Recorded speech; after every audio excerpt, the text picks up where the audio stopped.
Terima kasih pemirsa Anda masih bersama kami. Saat ini kita sudah terhubung lewat saluran telepon untuk mencari tahu bagaimana permasalahan dana yang terjadi di BPJS Kesehatan. Kita sudah terhubung dengan Kepala Humas BPJS Kesehatan, Iqbal Anas Ma'ruf. Pak Iqbal, selamat pagi. Selamat pagi, Bung Leo. Ya, Pak Iqbal, pertanyaan pertama saya, dari sejak beroperasi pertama kali BPJS Kesehatan, di tahun pertamanya itu sudah defisit atau belum, Pak? Di awal-awal belum, tetapi di pertengahan kita sudah mengidentifikasi akan potensi terjadi permasalahan kaitan dengan pembiayaan ini. Itu tahun berapa ya, Pak Iqbal ya? 2014. 2014 pertengahan sudah mulai defisit? Ya. Mulai ketahuan akan terjadi. Oh, akan ketahuan. Tapi tahun-tahun berikutnya terus-terusan defisit dan defisitnya bertambah begitu ya? Betul. Oke. Usulannya adalah premi harus dinaikkan karena memang secara aktuaria dengan 80.000 di kelas 1 lalu 20 sekian ribu di kelas 2 dan 3 itu memang tidak cukup untuk membiayainya. Itu benar atau tidak, Pak? Betul. Ketika setting aktuaria yang diusulkan di JSN itu kan untuk penerima bantuan iuran dari 23.000 sebetulnya diusulkan 36.000. Jadi kelas 1 itu cukup lah, sudah 80.000 sesuai dengan hitungan aktuaria. Tapi kelas 2 dan kelas 3 itu yang masih tidak match. Ya. Kelas 2 dan kelas 3 yang itu kurang begitu ya, Pak ya? Ya. Oke. Pak Iqbal, ada juga mengatakan bahwa salah satu penyebab dari membengkaknya tagihan untuk BPJS Kesehatan adalah karena kemudian ada overtreatment dari penyedia fasilitas kesehatan. Orang yang punya penyakit jantung tapi masih bisa jalan, masih bisa menyetir sendiri, karena SOP rumah sakitnya mengatakan dia harus naik ambulans dan sebagainya, dan itu biayanya lebih mahal. Itu signifikan atau tidak, Pak, overtreatment itu, Pak Iqbal? Kalau yang itu sebetulnya tidak terlalu signifikan ya, karena kita membayarnya paket ya artinya. Seperti itu. Yang lebih ini sebetulnya kaitan dengan pelayanan di fasilitas kesehatan primer. Primer belum berjalan seperti yang ditujukan ya, karena dia masih angka rujukan masih tinggi lah kaitan dengan yang harusnya diselesaikan di fasilitas primer, masih banyak juga yang dirujuk ke rumah sakit. Oh, jadi maksudnya adalah penyedia fasilitas kesehatan terlalu mudah untuk menaikkan kelas perawatannya begitu ya, Pak ya? Kurang lebih? Merujuk, Pak. Artinya kan kalau di primer kita bayar kapitasi, artinya fixed cost begitu ya. Itu orang terdaftar, dibayarkan iurannya. Tapi kalau di rumah sakit kan sudah berdasarkan tarif rumah sakit. Oh, jadi memang makin ada kecenderungan orang ketika bisa misalnya ditangani di puskesmas, langsung dinaikkan ke rumah sakit, begitu, Pak? Iya, dalam kata lain begitu. Artinya seharusnya bisa cukup diselesaikan di puskesmas, masih dirujuk ke fasilitas kesehatan lanjutan. Baik, ada juga dugaan bahwa ada kemungkinan fraud juga di rumah sakit ataupun di penyedia obat. Itu seberapa besar, Pak, kemungkinan fraud itu? Di kami sebetulnya bahasanya memang karena belum tegak ya apakah ini fraud atau tidak, tapi potensi inefisiensi yang kita tangkap memang di angka sekitar 3%-an lah. Kalau kita berkaca di NHS Inggris, mereka sudah cukup lama menjalankan ini, angkanya di 2,5 sampai 3% di NHS Inggris. Untuk dugaan fraud itu ya? Untuk kasus fraud kalau di Inggris, karena udah tegak. Kalau di Indonesia masih... Oh, di Inggris sudah menjadi kasus. Pak Iqbal, kalau ini kan pemerintah sementara menalangi dengan sekitar hampir 5 triliun yang diambil dari cukai rokok.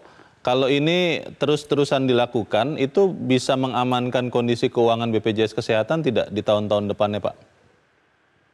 Jadi kita apresiasi lah ke pemerintah. Artinya ini solusi jangka pendek kaitan dengan ketimbangan pembiayaan dengan pendapatan iuran.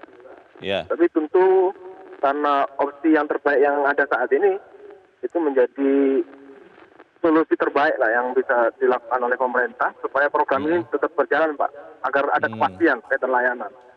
Kalau untuk kepastian membiayai sendiri itu bagaimana, Pak? Menaikkan premi atau yang lain? Kalau yang paling ideal memang itu, artinya besaran iuran disesuaikan dengan hitungan aktuaria, karena harusnya kita punya data yang cukup matur karena sudah berjalan mau 5 tahun. Ya. Oke. Baik. Ada satu lagi informasi Pak Iqbal bahwa penggunaan obat itu per tahun atau penggunaan fasilitas kesehatan BPJS Kesehatan belum punya angkanya. Itu benar atau tidak, Pak? Ya, karena kita bayarnya secara paket. Maksudnya bagaimana, Ketika Pak? data, jadi begini, A sampai Z perlakuan misalkan tindakan untuk appendektomi atau usus buntu itu, semua kaitan dengan alat kesehatan, barang harus pakai, obatnya juga semua di rumah sakit. Mereka harus melakukan supaya efisien, sehingga nanti tarifnya tidak melampaui dari tarif inasi yang ditetapkan. Oh, oke. Walaupun sudah berjalan 5 tahun, tidak terlihat juga Pak pola misalnya di provinsi tertentu penyakit yang paling banyak adalah apa dengan rata-rata fasilitas pembiayaannya sekian, itu tidak terlihat juga Pak Iqbal? Pasti terlihat, karena database kita cukup kuat untuk itu. Oh, oke. Baik, kita terus terang sangat prihatin dengan ini Pak Iqbal, dan kita berharap juga di BPJS Kesehatannya juga semakin tetap profesional ya, walaupun ada di bawah tekanan ini. Pak Iqbal, terima kasih Pak sudah bergabung Ya, dengan editorial terima kasih. Selamat pagi. Selamat pagi Pak Iqbal. Mas Jaka, ini serius sekali. Karena apalagi di tahun politik saat orang ramai melihat politik, tapi ketika orang sudah sakit, itu kan sangat serius. Bagaimana keberlangsungan BPJS Kesehatan ini? Dibelenggu banyak peraturan undang-undang loh.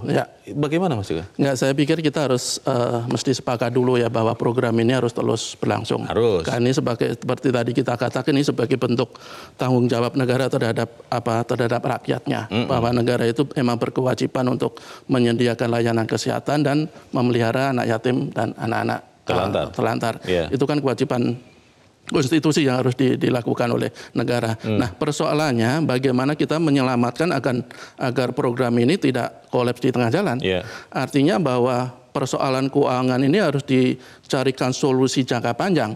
Kalau tadi kita lihat pemerintah akan menyuntikkan dana sekitar 4,9 triliun dari dana cadangan, kemudian dengan memberlakukan pajak rokok untuk yang tadinya ke daerah nanti dialihkan ke BPJS, kemudian juga ada kebijakan-kebijakan lain, itu kan sebenarnya solusi jangka pendek. Kalau dalam istilah penyakit mungkin dia sekedar menjadi painkiller, penghilang rasa sakit, tetapi ketika obat itu sudah tidak ada lagi, itu sakit lagi. Padahal sementara untuk menyembuhkan penyakit kita harus tahu sumbernya itu di mana. Dan kalau kita lihat kan sumbernya ini adalah karena selalu ada defisit antara iuran yang diterima oleh BPJS dengan biaya yang dikeluarkan oleh BPJS. Kalau kita lihat dari 2014 sampai 2017 itu tingkat defisitnya kan selalu naik. Kalau kita lihat datanya itu 2014 itu kan sekitar 3,8 triliun, kemudian 2015 5,9, 2016 9,7, 2017 9,75. Karena carry over dari tahun ke tahun dilimpahkan terus. Dan tahun ini itu diberikan awalnya diprediksi sekitar 16 triliun, tapi belakangan dihitung-hitung lagi akan sekitar 11 triliun. Tapi apapun bahwa ketika selalu terjadi defisit berarti memang selama ini ya besar pasak daripada tiang. Harus kita selesaikan. Bagaimana sumber pendanaan yang dari BPJS itu tidak selalu minus daripada biaya yang dikeluarkan. Yang ideal adalah menaikkan premi, tapi menaikkan premi itu tidak populer karena ini tahun politik baik oleh pemerintah maupun DPR. Tapi pertanyaannya begini Mas Jaka, apakah karena demi popularitas, kemudian maaf kata, semoga tidak terjadi, rakyat harus sampai meninggal karena tidak mendapatkan layanan kesehatan? Kita akan bahas di bagian berikut. Pemirsa tetap bersama kami, Editorial Media Indonesia segera kembali.